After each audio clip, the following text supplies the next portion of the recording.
And welcome back. Breaking: terror in London. It's worse than we thought. Well, as we could tell from the illegal and legal mass invasion of Muslims into Western countries, we see the terror attacks more frequent and least spread out. Remember? Used to be like one per year, one per 6 months, one per a few months. Now it's like one every month to one every day even, depending on what country you're in. Terror in London: 12 wounded outside UK Parliament, 2 shot, area on lockdown, PM evacuated during 911.com. Breaking 911 reported Parliament is on lockdown after gunshots were heard outside the Palace of Westminster. 3 bodies were visible on the floor and the palace was placed on lockdown. The Prime Minister was said to have been voting in the lobby and was escorted out of the building by a plainclothes policeman and put in a car. An air ambulance was seen landing in Parliament Square shortly after the 2 incidents. The House of Commons leader said the police officer was shot. The attacker was then swiftly shot by armed police. Shot and killed, perhaps? Knowing our luck, they'll probably take the shooter, put him in intensive care under taxpayers' money to keep him healthy and keep him alive. Breaking: President Trump was just briefed.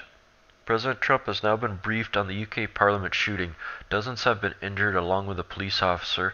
One suspect was shot dead.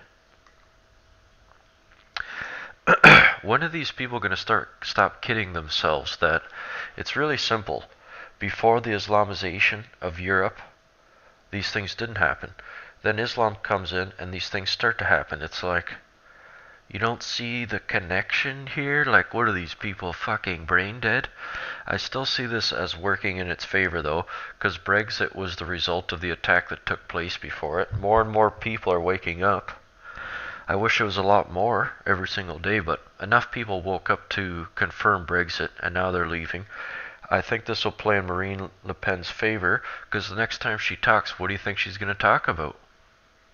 Of course, and she's winning, and even in the skewed poll, she's winning. Marine Le Pen.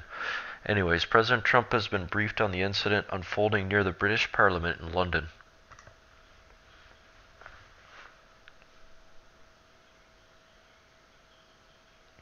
We're also told, by the way, that President Trump has now been briefed on this situation by his national security advisors, but we're showing our viewers some pictures from the bridge.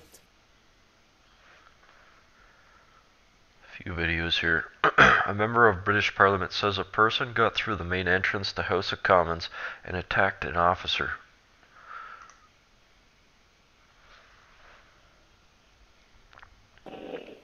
Well, Wolf, we were just about to take a vote, we call it a division in the House of Commons, when this incident occurred, which meant that a lot of members of Parliament were on their way to the chamber and the division lobbies to vote.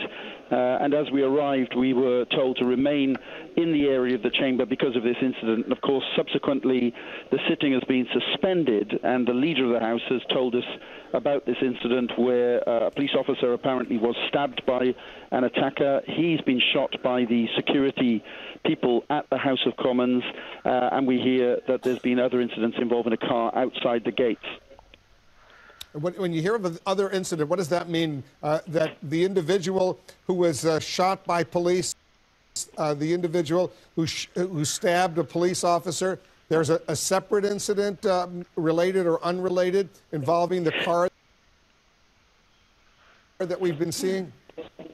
I can't confirm that, Blitz. In the House, all that was confirmed to us was that somebody did manage to get through the gates into New Palace Yard in the House of Commons, which is a main entrance into the Parliament here in Westminster, and that individual attacked the police officer and was subsequently shot by the officers. Though there were reports of a loud bang outside.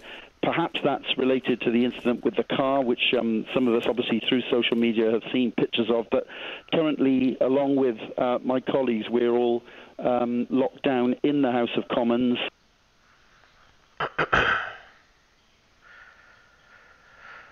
See why the right to bear arms is so important? Like, realistically, if the civilian population had the right to defend itself from a domestic terrorist, or a foreign one for that matter, how far would this guy really have gotten? Maybe one or two people, and then boom, he's done. That's why America is so important.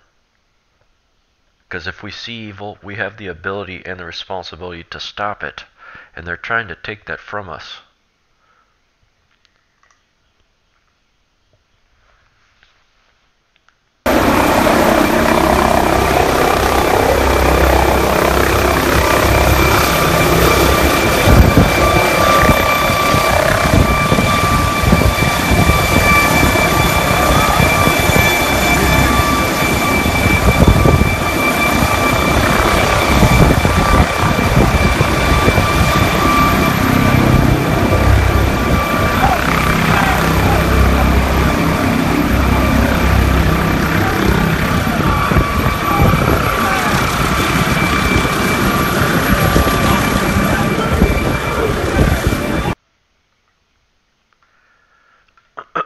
Well, there you have it. Religion of peace.